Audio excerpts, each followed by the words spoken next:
कमर में गठान हो गई थी, मेरा आधा शरीर बेकार हो गया था। डॉक्टर को दिखाना प्रारंभ करा, डॉक्टर ऑपरेशन का बोलना प्रारंभ कर दिए, शरीर ने काम करना बंद कर दिया, बहुत बुरी हालत हो गई गुरुदेव, पूरा परिवार अस्त व्यस्त होने लगा।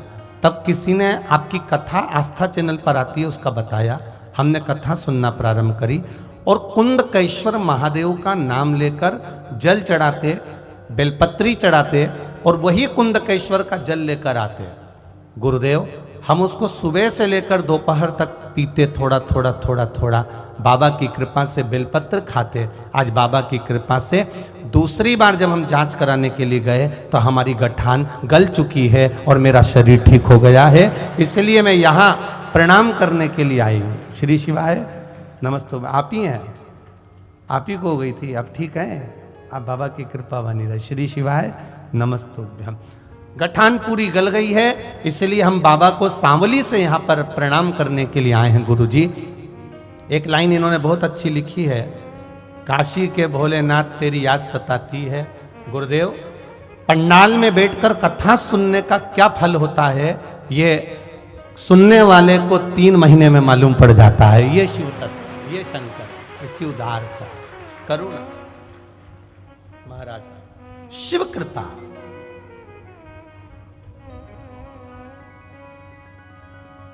ये डमरू ऐसे ही नहीं रखा, इसमें भी पत्र है, ठीक है, इसमें भी लिखा हुआ है, वो पढ़ेंगे इसको भी, ठीक है। नहीं तो तुम सोचो आज गुरुजी क्या पता पुंगी मुंगी बजा के कुछ मदारी मदारी का काम करने वाले हो। इसमें पत्राया लिखा हुआ है, वो दोनों साइड, ठीक है।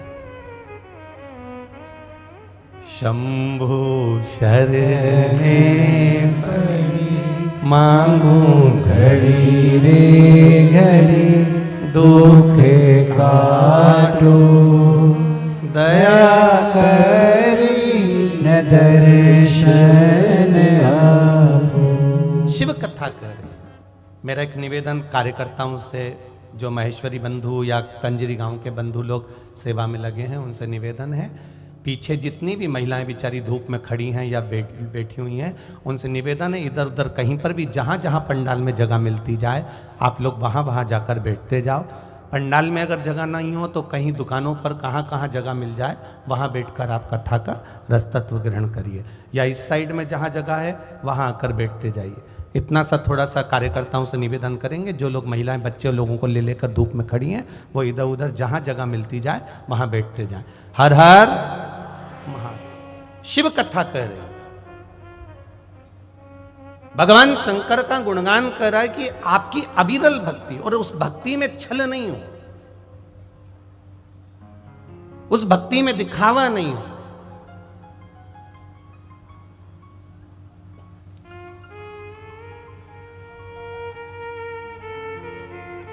भक्ति जैसे अचार को निकालने के लिए झूठी चम्मच नहीं चाहिए, दाल या सब्जी का चमचा नहीं चाहिए, चम्मच नहीं चाहिए, उसी तरह जैसे अचार को निकालने के लिए झूठी चम्मच, दाल की चम्मच, सब्जी की चम्मच, किसी भी चीज की चम्मच अचार की बरनी में डालोगे तो वो सड़ जाएगी, वो अचार काम नहीं करेगा, बेकार हो जाएगा। अचार को निकालने के लिए चम्मच एकदम साफ चाहिए, उसी तरह परमात्मा को पाने के लिए मन एकदम निर्मल चाहिए। निर्मल मन सो मोहि पावा, मोहि छल छिद्र कपट ना भावा। भगवान को पाने का तरीका है निर्मल भक्ति, निर्मल भजन।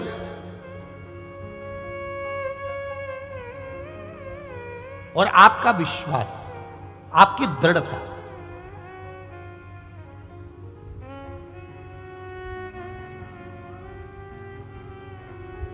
अब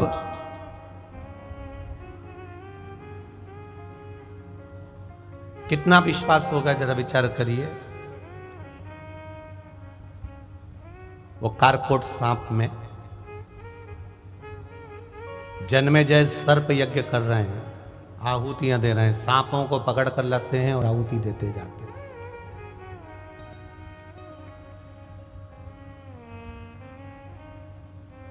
कुछ नहीं करा उसने, शिवजी के शिवलिंग के सामने जाकर बैठ गया।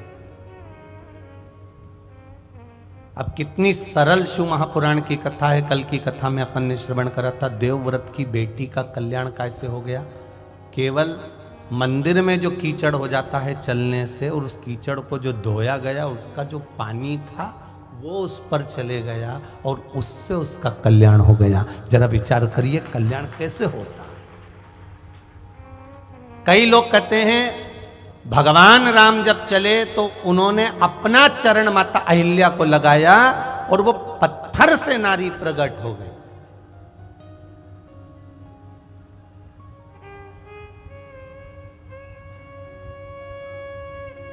पत्थर से नारी प्रकट हो गई, केवल चरण लगाया और नारी प्रकट हो गई। पर शिव महापुराण कथा में जो राम जी का थोड़ा सा संवाद दिया है, मेरे राम का जो गुणगान करा गया है, उस गुणगान में कहा गया कि मेरे राम जी ने चरण नहीं लगाया, मेरे राम जी ने तो केवल चरण उठाया था, और उठाते से नीचे से पवन देव ने हवा चलाई, और जो हवा चली तो उनके चरण की रज उड़कर उस पत्थर पर पड़ी और उसका कल्याण हो गया। मेरे राम किसी स्त्री को, किसी नारी को कभी चरण नहीं लगा सकते।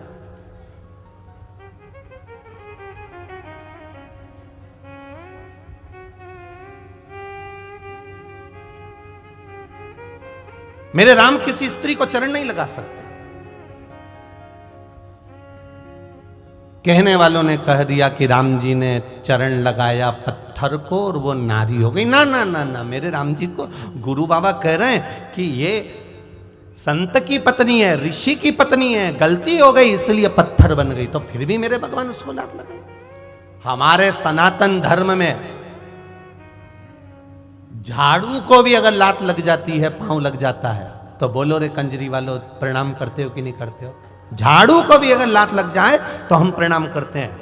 हमारे सनातन हिंदू धर्म में यहां तक वर्णन किया गया कि अगर पहले के समय में बुजुर्ग लोगों का पहले का नियम था, घर की कोई बड़ी, घर का कोई बड़ा गाय के गोबर से अगर घर को लीपता था तो छोटा उसमें से निकल कर जाती थी ना, छोटी बहू या छोटी व्यक्ति कोई निकल कर जाता था तो पहले उसको प्रणाम करता था, इसके बाद लात रख कर निकल कर जाता था। यहां तक हमारा शास्त्र कहता। यह भारत की सभ्यता और यह भारत की संस्कृति है।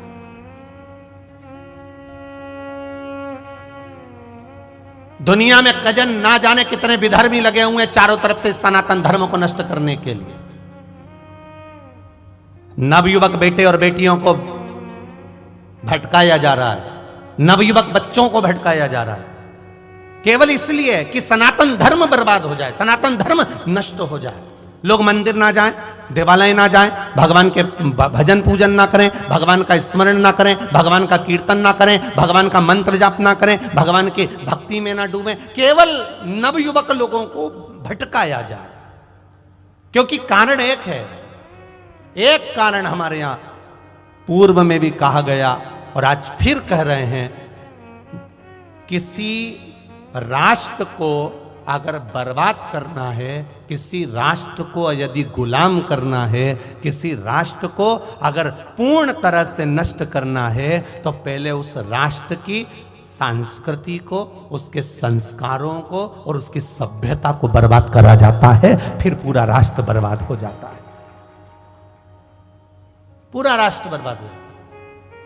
जिन्होंने कहा, कई लोग अपने अपने प्रवचन में अपने अपने भाव में कह देते हैं कि राम जी ने चरण लगाया और नारी तर गई। ना ना, मेरे राम, मेरे राघव जी, मेरे राम जी, जब उनको मालूम पड़ गया कि इसमें स्त्री है, उनको मालूम पड़ गया कि गलती के कारण श्राप लग गया, पत्थर की हो गई, तो मेरे राम चरण नहीं लगा सकते क्योंकि ये संत की पत्नी है। मेरे राम जी ने तो चरण उठाया था, उठाया, पवन देव को इशारा करा, उनने हवा चलाई और वो रज अहिल्या को लगी, पत्थर को लगी और वो स्त्री प्रकट हो गई। ऐसे मेरे राम हैं, उनको चरण लगाने की जरूरत ही नहीं थी।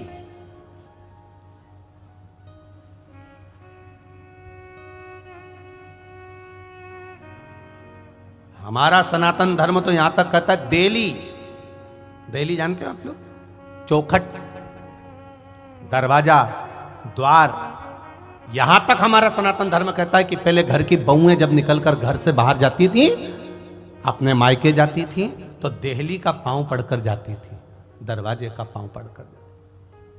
अब सोचो कितना विचित्र हमारा सनातन धर्म होगा। महाराज 20,600 नदी भारत की भूमि पर है। कितनी है? जम के बोलो जरा। 20,600 नदियां भारत की भूमि पर विराजमान है।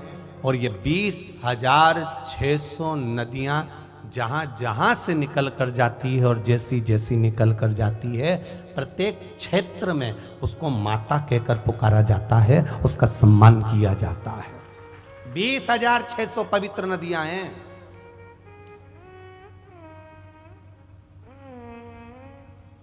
वेदव्यास जी ने शिव महापुराण के अंतर्गत वर्णन करा। स्कंद पुराण में वेदव्यास जी ने लिखा, अगर 20,600 पवित्र नदियां भारत की भूमि पर हैं और 20,600 नदियों में भी आप अगर स्नान नहीं कर पाए, 20,600 नदियों में भी आप डुबकी नहीं लगा पाए, 20,600 नदियों का कभी तुम दर्शन नहीं कर पाए, 20,600 नदियों तक तुम नहीं पहुंच पाए, 20,600 नदियों का आचमन नहीं कर पाए, 20,600 नदियों पर तुम पहुंच नहीं पाए, 20,600 नदियों का तुमने आचमन करा, ना स्नान करा, ना दर्शन करा, तो भी शिव महापुराण की कथा में वेदव्यास जी ने लिख दिया कि अगर 20,600 नदियों तक न पहुंच पाओ तो एक बार शिव महापुराण की कथा तक पहुंच जाना, पूरी नदियों के पवित्रता का भाव तुम्हें प्राप्त हो जाएगा।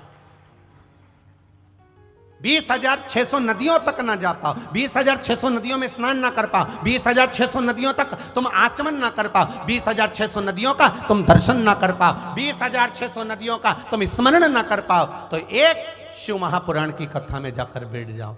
7 दिन में तुम प्रतिदिन उन पवित्र नदियों का स्मरण अपने आप तुम्हें होता चले जाएगा और ये शरीर को वो 20,600 नदियों का पुण्य फल अपने आप प्राप्त हो जाएगा, अपने आप। क्या शिव तत्व में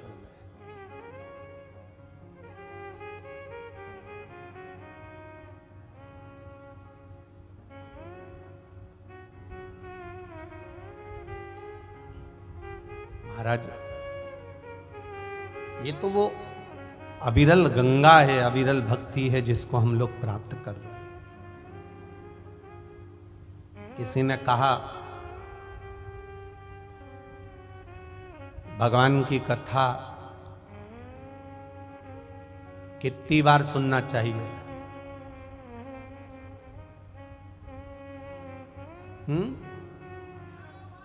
हजारों बार सुनना चाहिए। ये है कंजरी के लोग, दमदारी से बोलते हैं चिल्लाकर, 1000 बार तो सुन ही लो।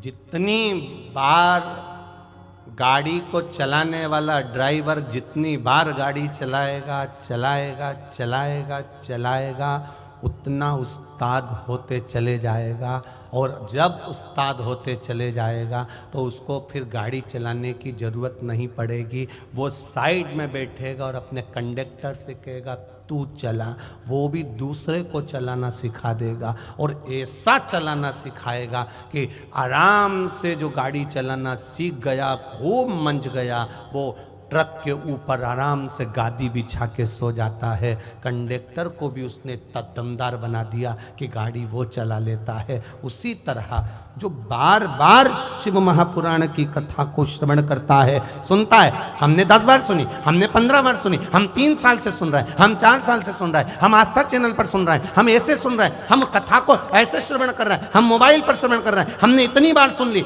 जितनी बार श्रवण करोगे, जितनी बार सुनते चले जाओगे, सुनते चले जाओगे, सुनते चले जाओगे, उतने उस्ताद बनते चले जाओगे। और ये विश्वास कहता है दूसरे को भी तुम कथा में लगा दोगे। ये विश्वास शिव महापुराण का, ये भरोसा शिव के तत्व का है, शंकर का है।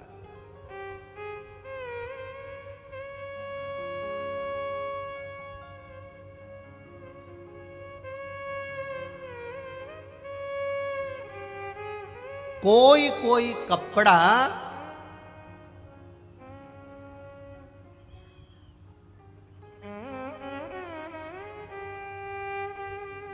सस्ता होता है,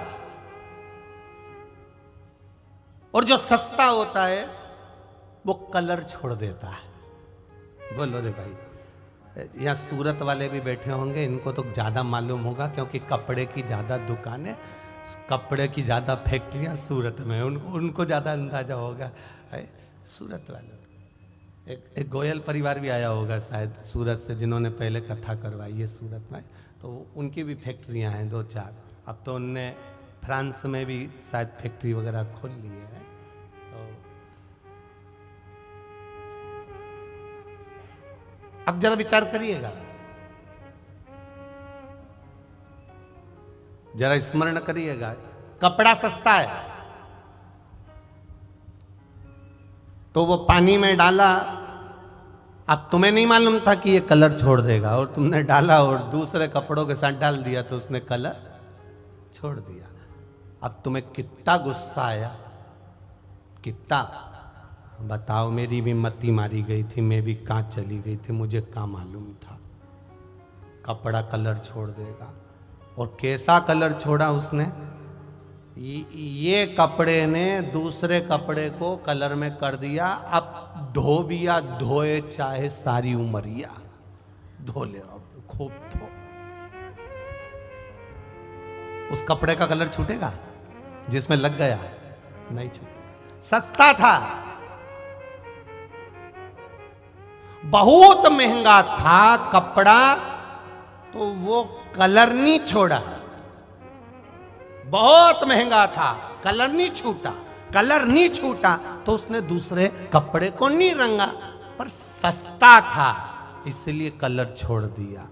कोई कोई बहुत वीआईपी होता है, उसका कलर नहीं छूटता, वो उससे कोई मतलब नहीं, कोई मतलब नहीं कि कोई भजन करे तो ठीक, ना करे तो ठीक, कथा सुने तो ठीक, ना सुने तो ठीक। पर जो सस्ता होता है, एकदम सरल जो होता है, बिल्कुल सस्ता, वो कपड़ा ही एक ऐसा होता है जो कलर छोड़ के दूसरे को भी कलर में रंग देता है, वो सस्ता। ये अब लोगों ने कहा 33 कोटि देवी देवताओं में सबसे सरल, सबसे सस्ता एक ही देव, बोल दो जम के, महादेव। ना अंबर चाहिए, ना पीतांबर चाहिए, ना धन चाहिए, ना दौलत चाहिए, ना सत्ता चाहिए, ना वैभव चाहिए, ना अंबारियां चाहिए, केवल एक लोटा जल। और तुम्हारे पास में बेलपत्री नहीं है तो शंकर जी की कथा कहती है, उन्हीं की उठा के धो के उन्हीं को चढ़ा दो। उनको बुरा नहीं लगता, बड़े खुश होते हैं। अब तुमने जो शिव जी को चढ़ाया, शिव जी की बेलपत्र उठाकर शिव जी को चढ़ाया, शंकर खुश हो गए। अब ये काम तुम किसी वीआईपी के घर पे जाना, प्रैक्टिकल करो, किसी वीआईपी के घर पर जाना और उसके सोफे पर बैठना और विचार करना, मैं तो कुछ लेकर आई नहीं, कुछ मत, उन्हीं के घर का कोई सामान उठा लेना, उन्हीं के घर का, और उसको एक अखबार में लपेट के हैप्पी बर्थडे टू यू, उन्हीं का सामान, उन्हीं का वस्तु, उन्हीं की सामग्री उनको दे दो। अब वो जब खोलेगा फिर कंजरी वालों, तुम हालोल वालों को मत दे देना रे। फिर वो खोले और खोल के जब बोले और बोले तो तुम डोले, ये पक्का है। अब वो बोले, अब विचार करो, मेरा देवादिदेव महादेव कितना सरल है, मेरा देवादिदेव महादेव कितना सस्ता, कितना सरल। उसी की बेलपत्र उठाकर उसको चढ़ा रहे हो। और शिव महापुराण की कथा कहती है अगर बेलपत्र नहीं है, स्कंद पुराण कर रही है, नर्मदा पुराण कर रही है, लिंग पुराण कर रही है, अगर बेलपत्र नहीं है उसकी उठा के धोके उसी को चढ़ा दो तो क्या होता है। शिव महापुराण की कथा कहती है हजारों तीर्थों का फल एक साथ प्राप्त हो जाता है। इतना फल है बेलपत्र को उठाकर दे देने पर, चढ़ाने पर। अब विचार करिए, दूसरे का सामान उठाकर दूसरे को दे दोगे तो फिर क्या स्थिति होगी। वो चिल्लाएगा, लड़ेगा, झगड़ेगा और गालियां देगा, अपशब्द कहेगा, ताने देगा, आड़ा टेढ़ा बोलेगा, बोलते जाएगा, बोलते जाएगा।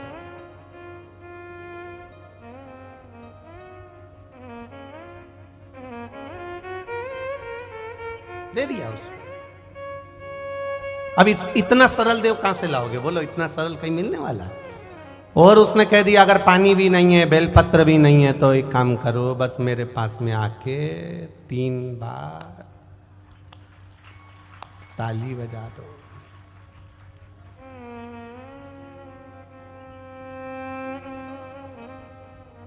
एक बार देवाधिदेव महादेव गुजरात घूमने के लिए आ गए। पार्वती जी से बोले कि काशी में तो बहुत घूमी हो, चलो मैं तुम्हें सोमनाथ घुमा लाऊं। पार्वती जी बोली सोमनाथ वो चंद्रदेव की काया का रोग समाप्त किया था आपने? हाँ, जिसके पीछे दक्ष प्रजापति ने मुझे श्राप दिया था वो सोमनाथ, चलो।